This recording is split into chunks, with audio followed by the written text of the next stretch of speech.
All right, welcome everyone. This is getting started with Juju with the local provider. We had some problems with this yesterday, so we're going to give it another shot, and then we're going to talk about debugging and getting your local provider fixed in the event that it eventually breaks down on you, or you move a container out from underneath Juju and it doesn't like that, or you do something else crazy. So, guys, introduce yourself real quick. My name's Matt Bruzek. I'm a Juju charmer. I'm Didier Roche. I'm working on the desktop team, on the developer experience. And I'm Charles Butler, a Juju charmer. Okay, awesome. When do you guys watch the IRC channel? Because this will be tutorial slash in the event that it eventually breaks down on you, or you move a container out from underneath Juju and it doesn't like that, or you do something else crazy. So, guys, introduce yourself real quick. One of you has a Summit page open, please. I'm a Juju charmer. Okay, can everybody see that? Yep. Okay, good. So, real quick, what is the local provider? The local provider is a way to use Juju that deploys services in containers on your laptop instead of a cloud.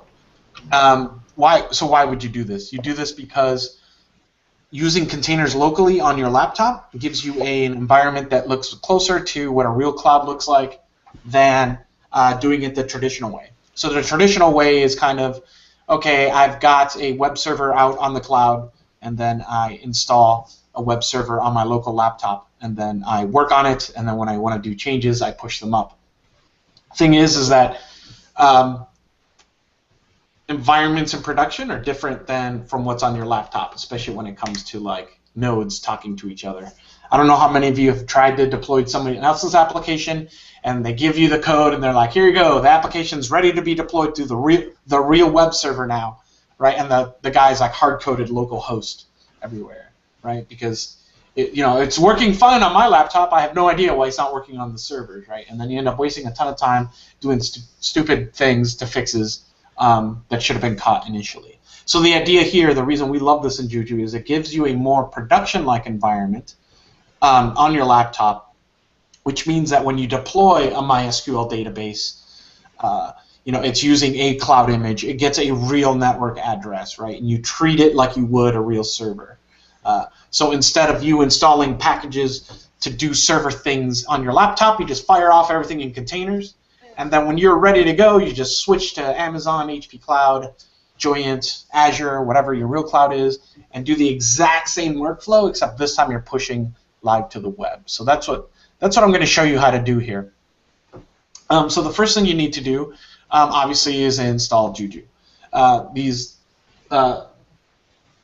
The instructions for doing this are available on juju.ubuntu.com/docs, but I'll just show you how to do here. The sudo apt-get install Juju core. Then a very handy one that we're going to use a lot of today is called Juju Quickstart. And then Juju local. Now, if you're just going to use Juju to use remote clouds or servers in your server room and stuff, you only need Juju core and Quickstart. Juju local is a convenience package that gives you all the LXC containers and all the support that we need to get local containers working on your laptop. So these are the three things that you need to install. You type that, you put in your password, and then you have them all, and then that's that. No worries there. So if you've installed it, and then by default we will certainly set up the local provider for you as default. So the next thing you're going to type is going to be Juju Quickstart, which I did here in another terminal. I did this prior because it takes a little bit of time, and by a little bit of time I mean 3 minutes. I just didn't want to spend time in the session you waiting for stuff. And then all you're going to type is Juju Quickstart. And Juju Quickstart will automatically set up everything that you need to know to deploy software. So it will bootstrap the local environment. It will ask for your sudo password because you need sudo to create containers. you retrieve the environment status, Juju API address, it'll do all this Juju things, and then it will bootstrap itself and then deploy a GUI environment. And this takes about 3 minutes. Nasita asks if you can do this on Precise. The question is yes. If you look on the docs, however, you should be using Precise with the newer hardware enablement kernel. There's certain fixes that made in LXC that just makes that more usable. So if you are on Precise, then absolutely do that. Just make sure you've upgraded to a recent kernel through the kernel backports. And I'll also show you here in a minute on how you can tweak what environment the containers are deploying to. Because by default, Juju will support deploying to LTS images, but if you're on a different version of Ubuntu, it will still deploy to Precise or Trusty, and I'll show you how to do that. So it will go through all this, and then it will automatically launch the Juju GUI for you, and then set a password, and then log you in. So what happens is, I need to change my share here. 1 second. And multiple Georges. But do you guys see the GUI screen here? Yeah. Okay, good. Sorry, I can't really see the Hangout, so I don't know what I'm broadcasting. So what you see here is the Juju GUI running in a container. And if you look at the address, this is a 10 dot address. That means this is running locally on my machine here. So what we can do is grab a featured bundle here, for example. And now in the background, Juju is deploying MediaWiki and the database, and it takes a second here.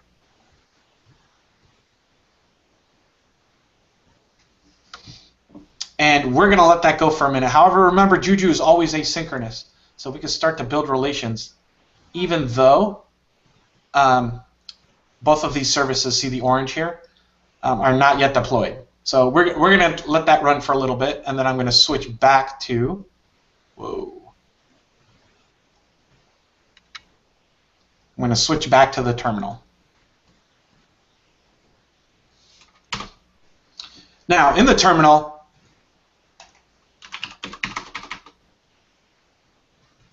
we can use the CLI commands to see what exactly is happening on our machine. And as you can see here we have, that's localhost, container number 1, George local machine 1, container number 2, George local machine 2, and then number 3, which is pending, because that's in the middle of getting deployed now.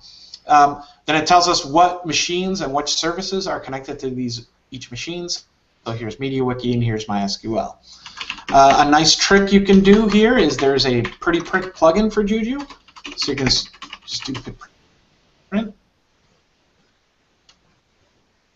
and that are working. Right, so MediaWiki still MySQL is coming up, and MediaWiki is coming up. Now, for the good, really happening in the background here is there's a bunch of commands that start with LXC that will let you see what's going on under the hood with the containers. My first tip is, if you do not know what you're doing with these commands, be very, very careful. Oops, sorry about that.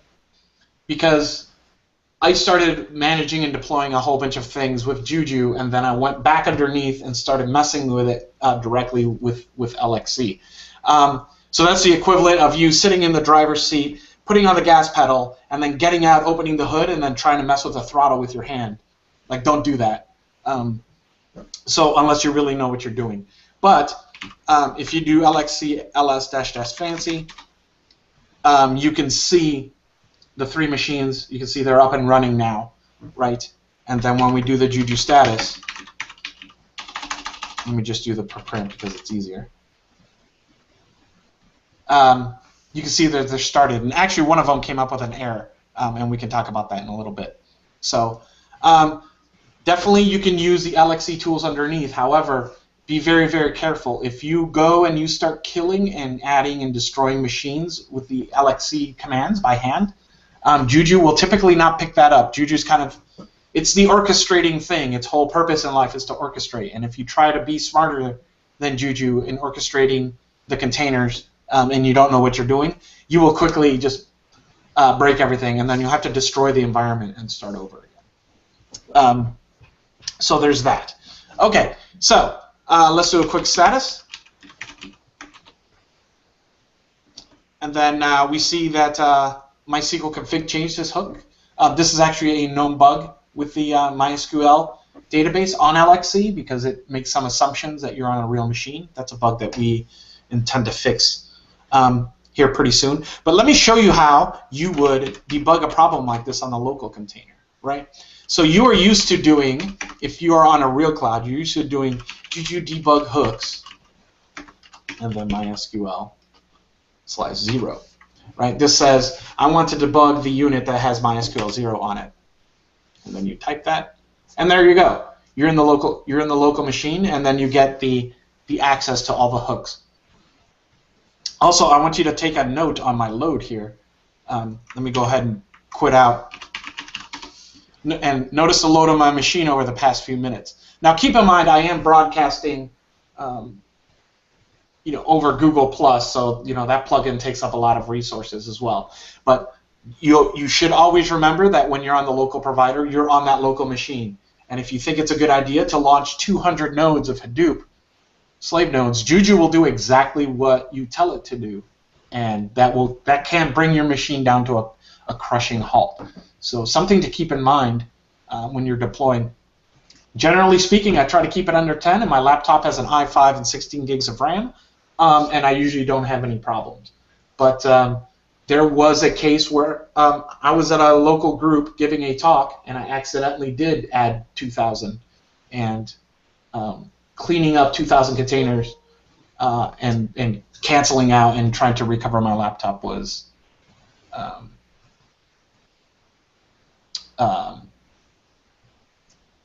a mess, so be careful with that. Nasita asks, can you please pause a little bit and recap how you ended up with MySQL in the LXC? Can you add a little bit more detail of what you're looking to do there?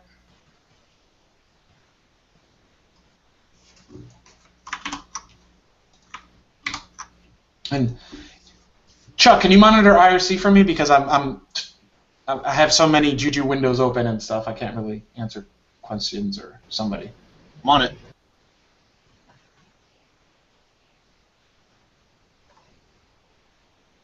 Hello? Okay, cool. All right, so while she's answering with that, so we have 3 machines, and we know that one of them's broken.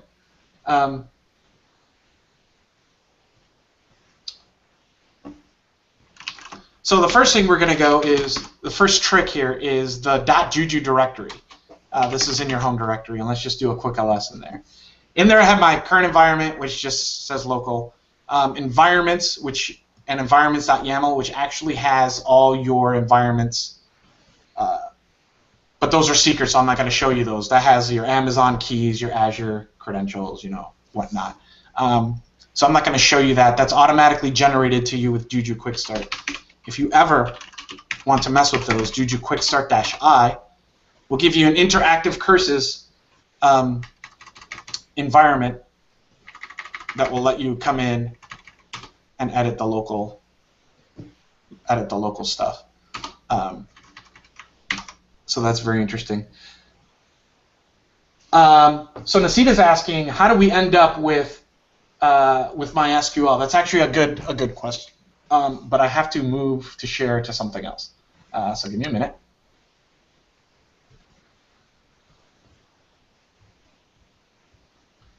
And there's multiple George again. Okay, let's go back here a minute. Okay, so when I got these, when the Juju GUI came up, I now have the ability to deploy anything into containers. And the way you do that in the GUI is stuff on the right, you can drag and drop it onto this canvas.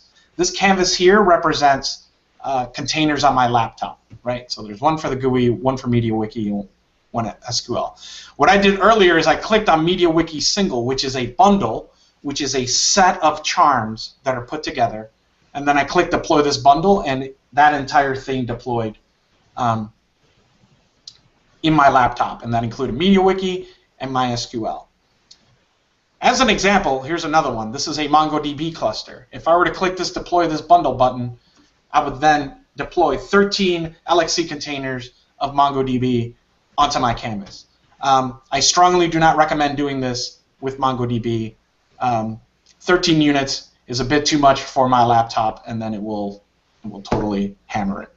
Other examples we have in here, Hadoop clusters, and we have individual charms as well. So if I wanted to deploy another MySQL, actually let's do another one. Let's just do, for the sake of argument, let's do PostgreSQL.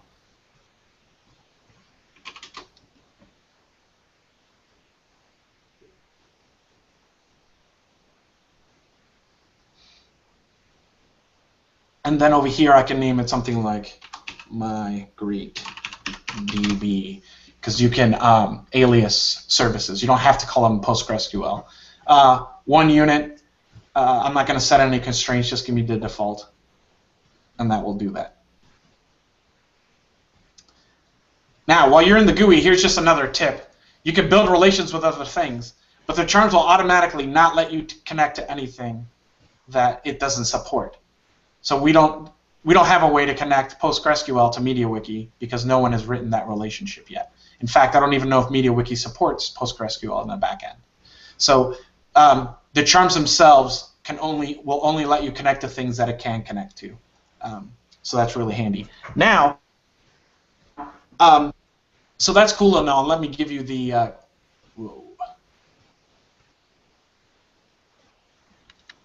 let me give you the command line version. You would have said Juju deploy PostgreSQL, and then that would have happened. You can also say Juju Quickstart bundle : MongoDB cluster, and that will give you that huge cluster that I showed you before. All of these commands are available in the GUI. If you go over to the command, it will tell you this is what you need to type in order to deploy this cluster. So, okay, so let's go back here. All right, so here's our MediaWiki, our GUI. Notice that PostgreSQL, I called it my great DB. That's really handy if you want to do multiple deployments of services within an environment. So you can just name it whatever you want. That's just an example. Things I've seen is like, MediaWiki database 1, MediaWiki database backup. You're kind of free to associate those things. So I was in the Juju directory. Where am I? Okay, so here I am in the .juju directory, and this is important here. You'll see a local directory. So this directory contains everything local about your environment, and this is why you need a sudo to get in here. So in here, you'll actually find all the logs and everything that you need to know about that local container. So if we go to log, which is actually a symlink,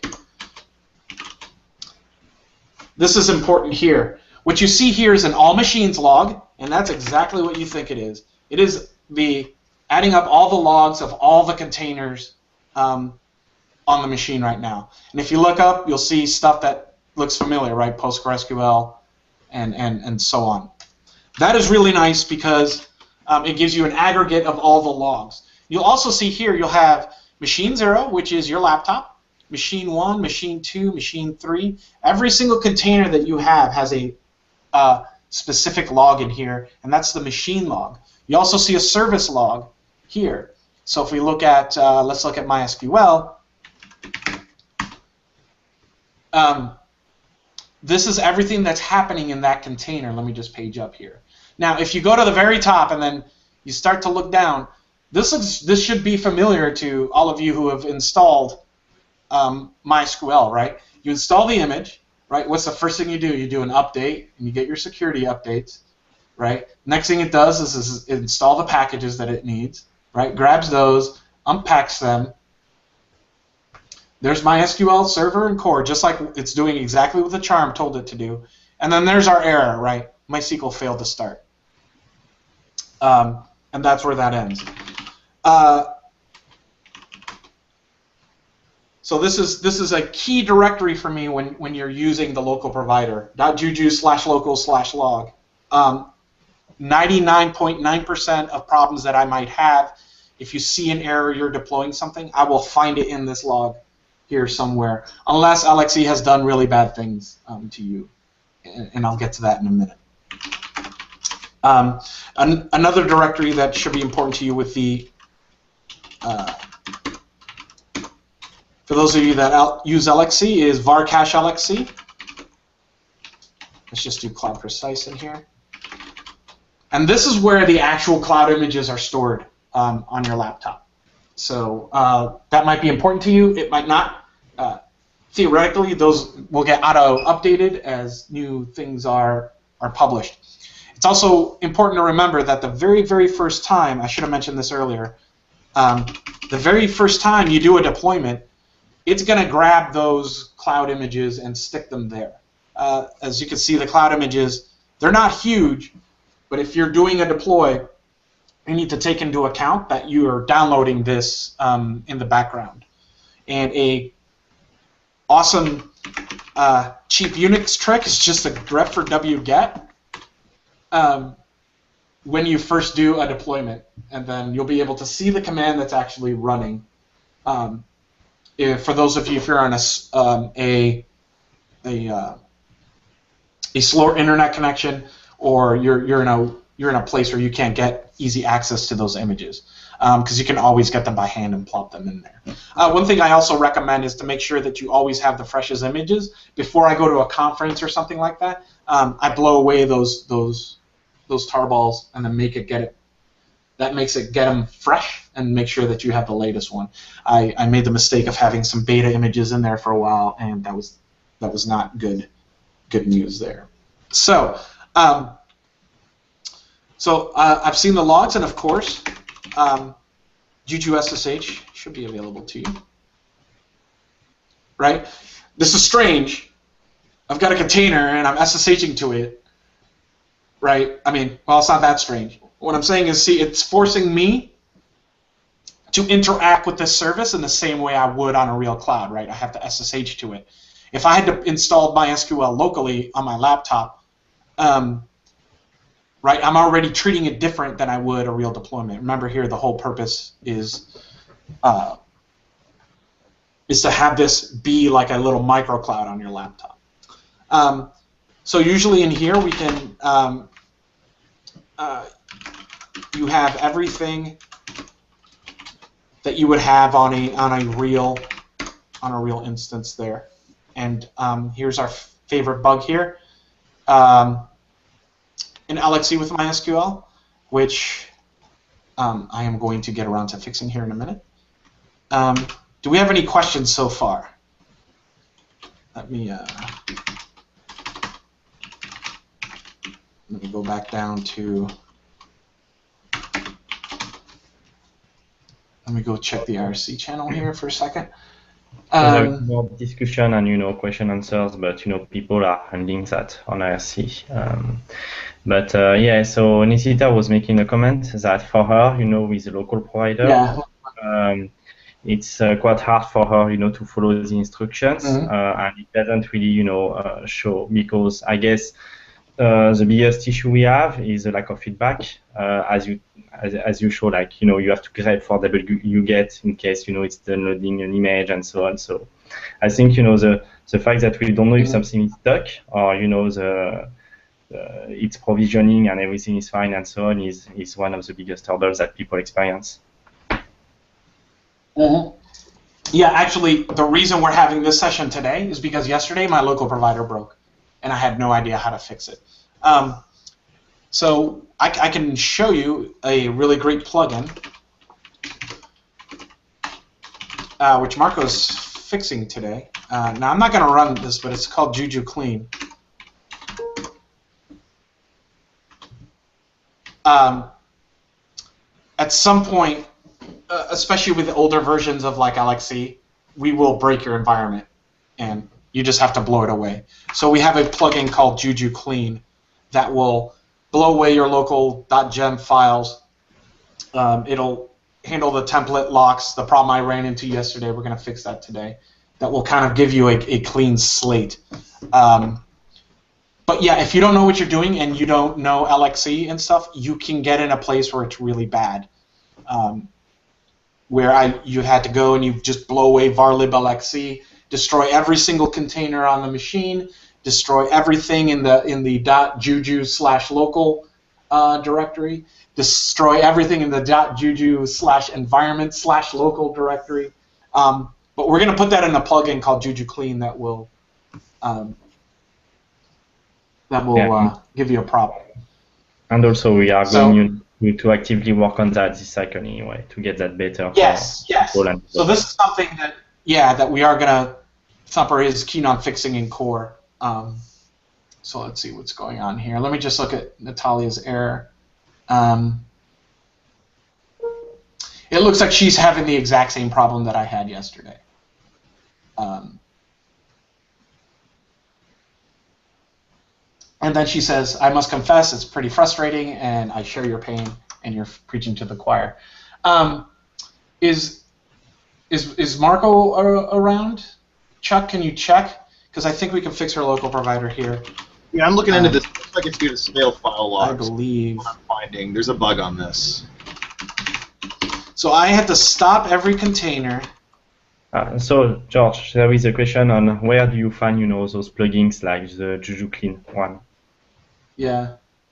So where is it? It's on GitHub, I guess? Oh, yeah. So Juju plugins are a thing. I'm sorry if you haven't seen those before. Let me show you plugins. You don't share the red screen. Yep, it's github.com/juju/plugins. I'll go ahead and put that in there. And that's where you'll find Pretty Print. You'll find Juju Git Charm, which is nice to push stuff to GitHub.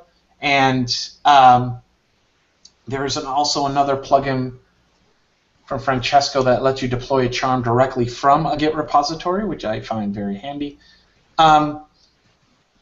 So I'm not going to do this to my system because I did this yesterday and I'm in the middle of doing it. But what I did is I went into this directory, varlib LXC.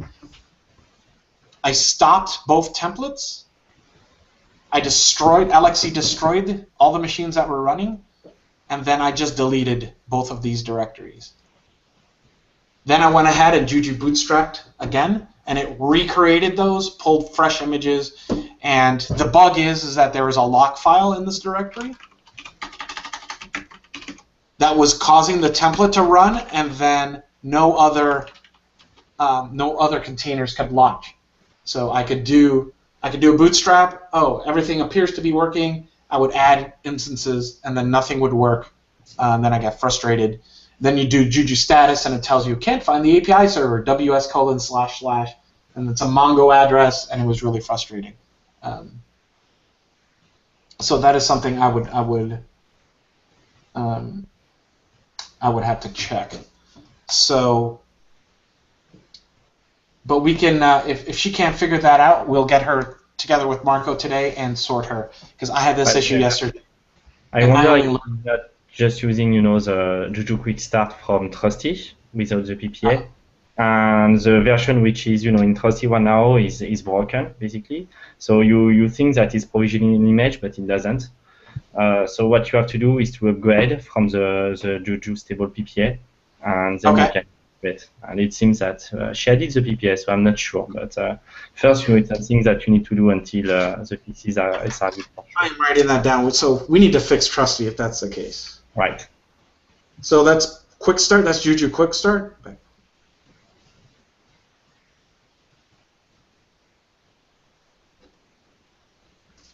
The perils of quickly moving software. All right. I'll see if there's a bug for an SRU or something like that. Yeah. There is a bug. There is an SRU open, but it hasn't been moved yet. But yeah. Okay.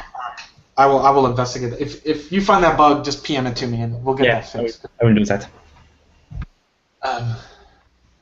Nobody likes bug fixes only in PPAs. That makes me cry. So yeah, here, let's see, what else do we have? And, okay, people are trading bugs in IRC and paste bins, so hopefully that will get her sorted out. All right, so we've covered logs, the individual machines. What's next?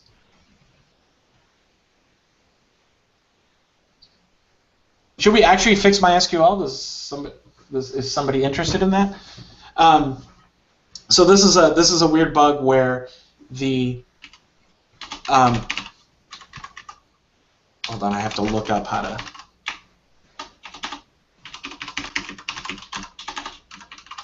This is a weird bug where the charm tries to figure out 80% of the RAM to set the InnoDB size, and it gets confused in LXC, so it sets it to like 12 gigs or something ridiculous like that.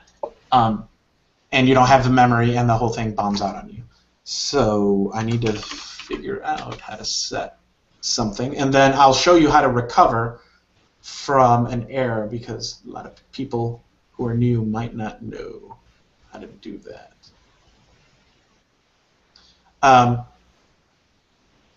So the first thing we're going to do is set the size to be something reasonable.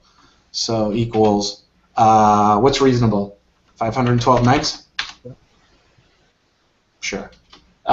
You guys see my screen? Okay, perfect.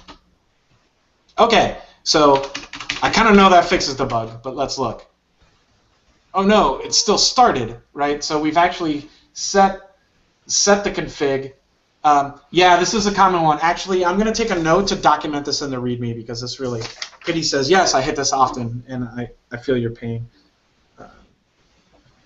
We are in the process of auditing the MySQL charm, and this will be fixed in the next week or so.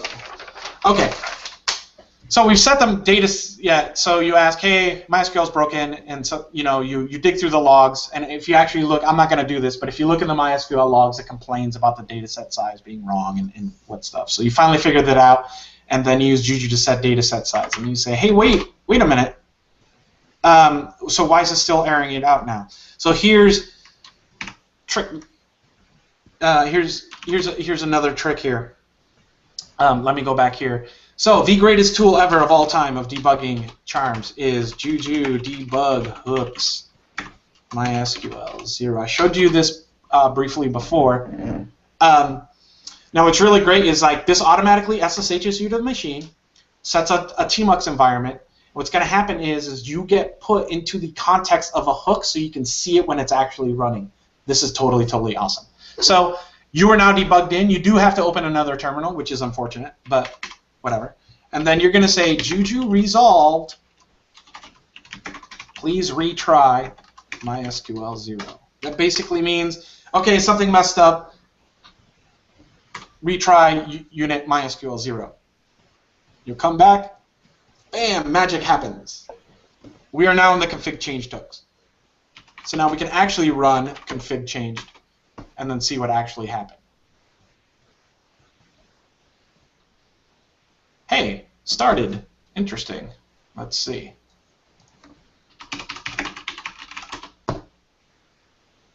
Oh, still an error. George, you have to keep running, so exit now.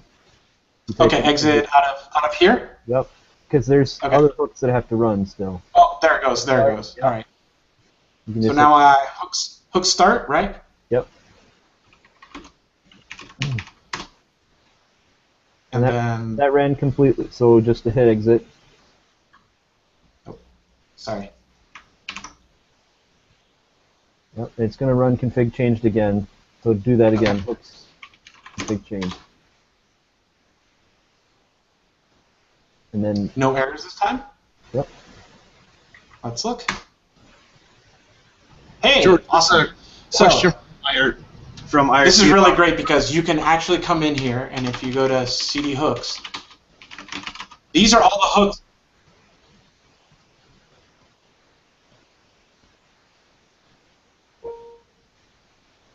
George, we lost you on audio. How about now? Can you guys hear me now? Yep. Okay. All right. Chuck, you were saying something. Sorry. Yeah, there's a question in IRC about where do we get the plugins, and I'd like to note that we dropped that in the IRC channel of github.com/juju/, and it comes with installation instructions.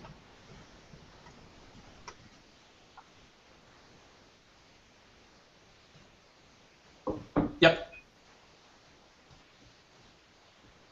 Okay, so what you see there is when you do Juju debug hooks into a unit, you get put in the context of a hook, and then you can run hooks manually, and then you get to see what the error is. This is very handy when you're using the local provider because it means you can debug your stuff locally instead of spending money in a cloud or using a shared instance at work on your OpenStack and stuff. So this makes it really easy to ping pong back and forth here in order to do this. And actually, Didrock, since you're here, one of the pieces of feedback that we're giving the core team is we don't like to have to do this in a separate terminal in order to ping pong back and forth. We kind of want to be able to do this all from here, right? It would be nice if there was a retry everything command here or something like that, so that we could stay in the same terminal to do that. So any of the hooks you can run in here, and there's full documentation on juju.ubuntu.com/docs. What you're looking for there is called debug hooks, debug-hooks. So that fixes everything. And as we see here, MySQL has started. So this bug, you only really see this bug with MySQL and the local provider. Like I said, hopefully we'll fix this soon here. So Pity, I hope that answers your question for you. And if we go back to the GUI,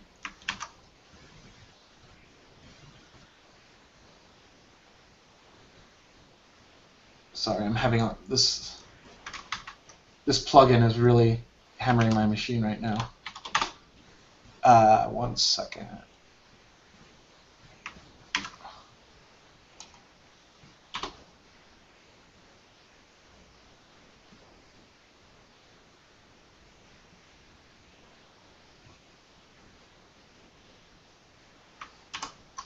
And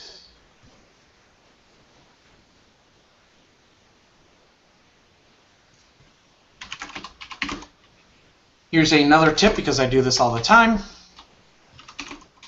You close the GUI window and then you realize that that auto-generated password is missing. There's this file here called local-gem that has all the information for your GUI in a handy spot.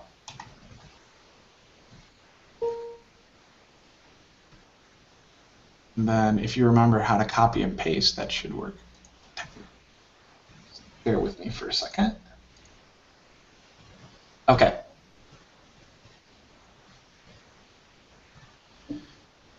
So now if you look here,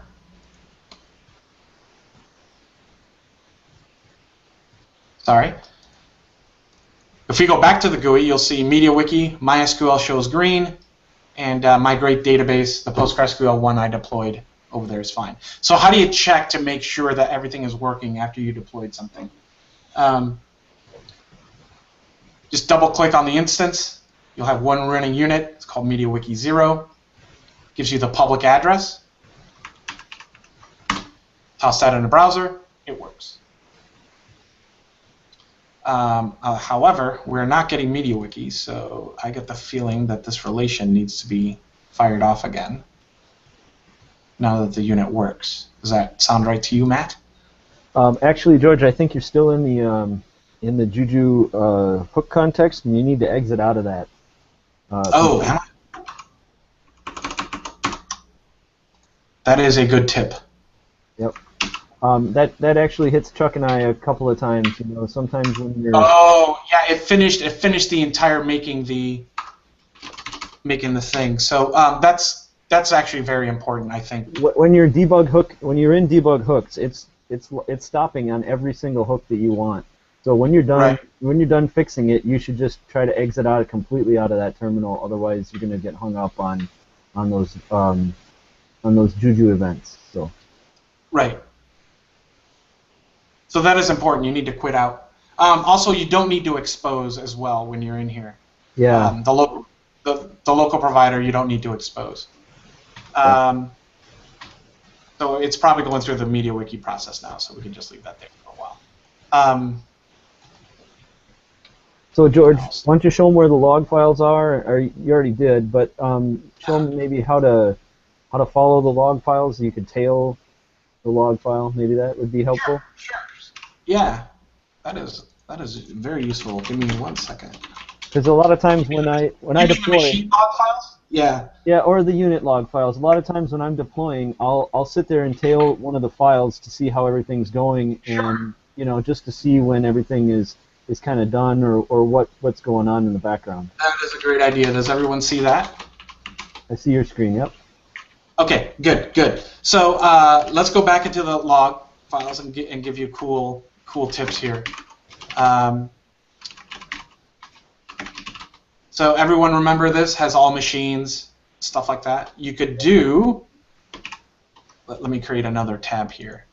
So let's shrink this down and do tail -f all machine. You want to do all machines? Sure.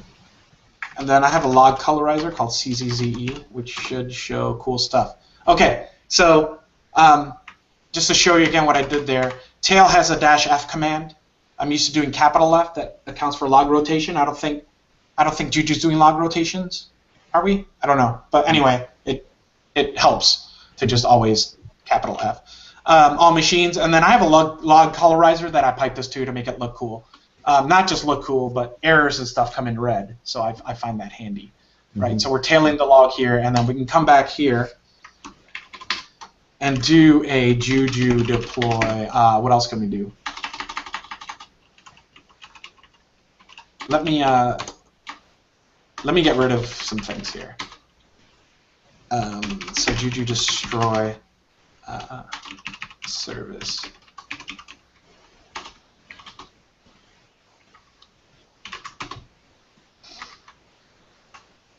You're destroying MySQL?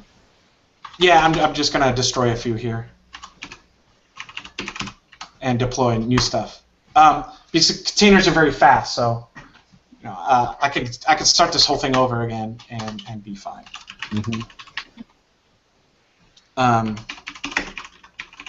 Do a Juju status. My services are now in a dying state.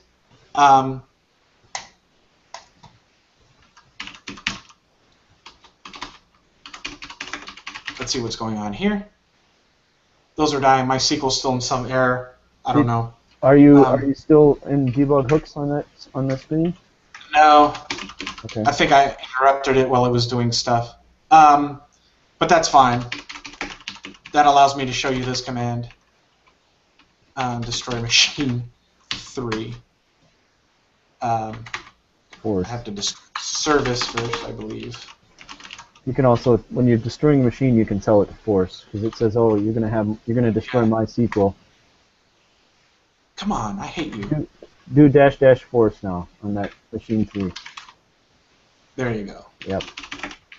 Juju's just letting you not shoot yourself in the foot now. It's saying, "Hey, if you destroy that machine, we're gonna take down MySQL. Do you really want to do that?" Yep.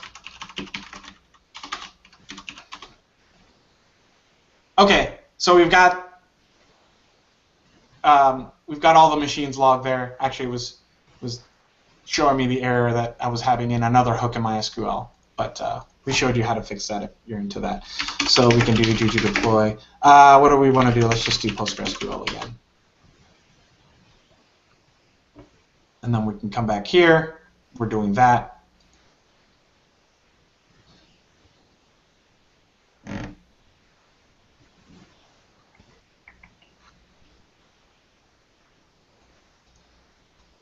Another trick you can do is... Why don't you tail the unit log for Postgres? Yeah. Is the unit log themselves? Where's Postgres at? Unit - Postgres. Yep. Whoa. It's not there yet because you did a ls just a minute ago. Yep. There it is, Postgres 0. Yep.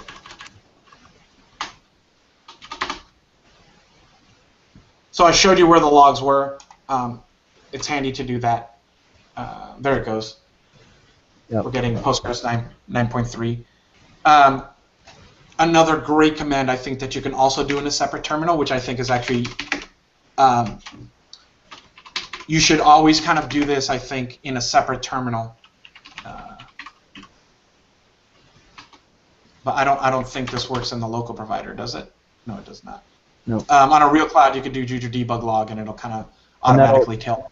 And that basically tails all machine logs. But right here, we're just watching just Postgres SQL, and we can see if there were any errors or any other anomalies while it was running the hooks. But I suspect this one will work just fine. Yeah. So that's good.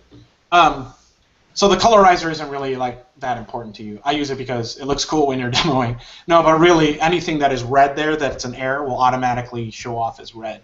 So what you can do is have a separate terminal, especially on clouds, where I'm just tailing all of the logs, right? You can do tail start.log or something like that if you want. Or you can use a tool like multi-tail if you want. It's spammy. There's certainly a lot of stuff going on, but it does really, really show you exactly what is happening on each one of the instances. For a single unit, so see for this one, this isn't that interesting, right? We're installing PostgreSQL, yippee. But if you're doing a really, really large deployment like that triple sharded MongoDB, people really want to see what's going on. So that's kind of like the equivalent of doing rsyslog for everything. Well, one of the things that I use the local provider for is obviously when you're writing a charm, you don't want to run it on Amazon or the other clouds because it's a lot slower. It's a lot quicker to run this in the local environment, and then I tail the logs to do debugging because you don't always write perfect code the first shot. You'll want to take a look at what's going on and I forgot this part or this isn't working right as I designed. So we use that quite a bit when we're debugging when you're writing brand new charms or. Sparky Geek tells me that Juju debug log works with the local provider now in 1.19 and newer, but that's the double release. I'm on the stable release, so that's probably why it doesn't work for me. But it is good to know. Yeah, I'm on 1.18.4. Yep. So let me just paste this for Nasita there. He's right. I verified that it does work on my machine.